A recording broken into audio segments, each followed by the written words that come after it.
Walau kelihatannya tenang, aman, dan nyaris nggak ada ancaman, kapal dari seluruh penjuru dunia diterungku dalam ketakutan yang besar saat melewati wilayah ini.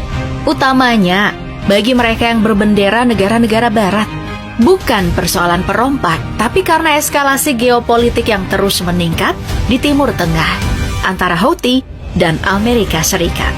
Houthi bersumpah akan membasmi siapapun yang lewat tanpa izin. Gak sedikit yang udah jadi korban. Jangankan kapal kargo atau tanker, kapal perang aja bisa mendadak jadi rongsokan setelah serangan efektif dari kelompok proksi Iran ini. Wah, ketat juga ya. Tapi di tengah panasnya konflik di perairan Timur Tengah tersebut, tiba-tiba lewat sebuah kapal yang makin diperhatiin kok makin familiar ya.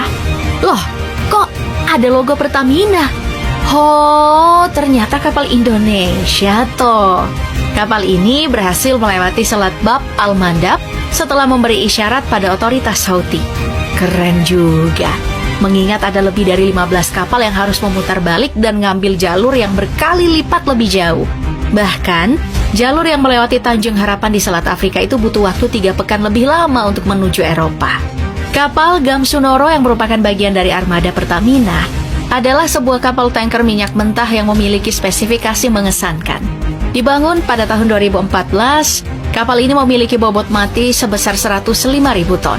Dengan draut yang mencapai 14,7 meter, Gamsunoro termasuk dalam kategori kapal tanker Aframax yang merupakan salah satu kategori kapal tanker berukuran besar. Sebagai kapal tanker Aframax, Gamsunoro dirancang untuk mengangkut minyak mentah dengan kapasitas yang signifikan, menjadikannya salah satu kapal terbesar dalam armada Pertamina.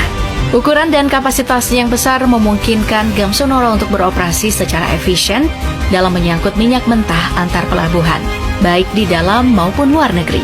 Dalam konteks operasional, kapal seperti Gamsunoro memainkan peran kunci dalam industri minyak dan gas, terutama dalam hal transportasi minyak mentah.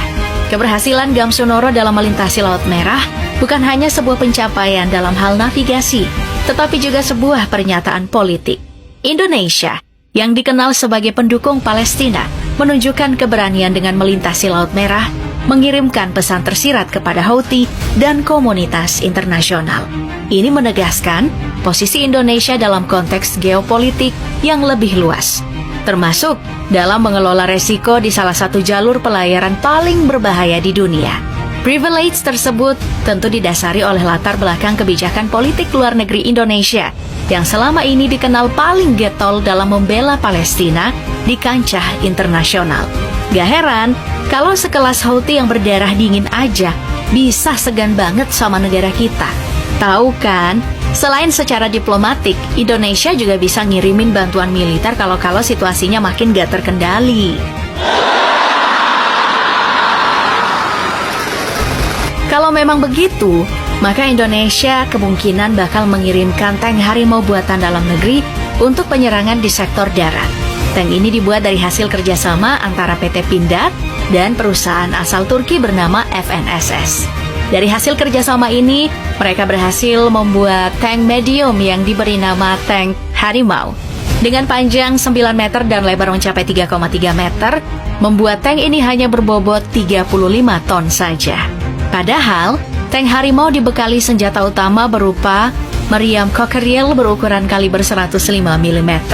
Gak cuma itu aja, di sisi lain tank tersemat senjata sekunder berupa senjata mesin berkaliber 7,62 mm yang bisa dimanfaatkan oleh awan.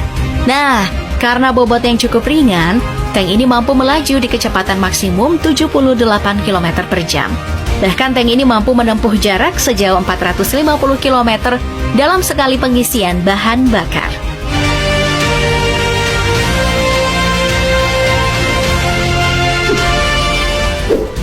Beda cerita nih kalau serangannya di sektor laut. Udah jelas, Indonesia mengerahkan kapal selam baru dan terhebat, yakni KRI Alugoro. Perlu kalian tahu kalau KRI Alugoro ini sejatinya buatan anak bangsa. Jadi, PT PAL Indonesia bekerja sama dengan pabrikan Korea Selatan, yaitu Daewoo Shipbuilding and Marine Engineering, untuk ngebangun kapal selam ini. Buat persenjataannya, kapal selam ini udah terinstal peluncur guided missile yang dimana bisa menembakkan roket anti kapal perang Harpoon buatan Boeing. Gak cuma sampai di situ aja, torpedo Black Shark sepanjang 6,3 meter ini bisa ngehantam target sejauh 50 km.